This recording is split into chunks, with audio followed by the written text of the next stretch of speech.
So ayan mga kadrama-rama, alam ko pong inaabangan nyo po no, yung next na mangyayari po dito sa Abot Kamay na Pangarap dahil sobrang nakaka-tense na nga po no, at saka nakaka-excite na nga din po talaga yung pinapakita na every episode talaga ni ang director no dito sa Abot Kamay na Pangarap dahil alam naman po talaga natin ngayon mga kadrama na kung gaano talaga ka-tense talaga yung pinapakita ngayon na director dahil alam naman po talaga natin ngayon na sobrang agresibo na nga po talaga itong si Moira as Morgana na gusto niya talagang pumunta talaga doon kay Zoe para i-comfort niya talaga yung anak niya dahil talagang sabi niya talagang kawawa si Zoe, walang kakampi.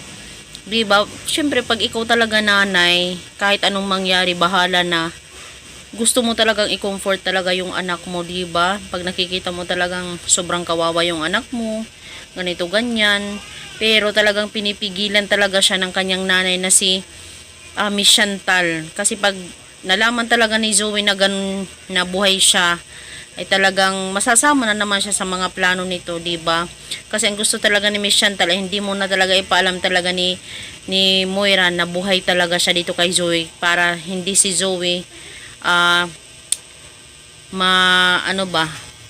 masangkot sa kanyang mga plano. Pero talagang gusto talagang ni Moira itong si nanay niya. Talagang gusto niya talagang makipagkita talaga dito kay Zoe.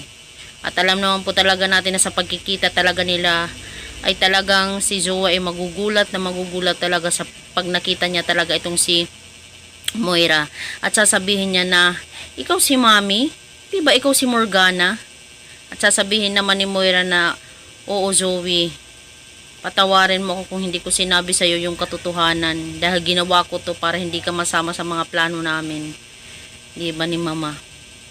Pero sigurado akong magiging maligaya si Zoe pag nakita niya talaga yung mama niya dahil ngayon wala na talaga siyang kakampi.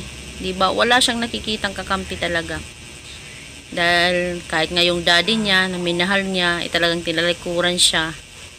Talagang yun ang malaking pagbagsak talaga ni Zoe no, na kung saan yung daddy niya na mahal siya ay tinalikuran talaga siya.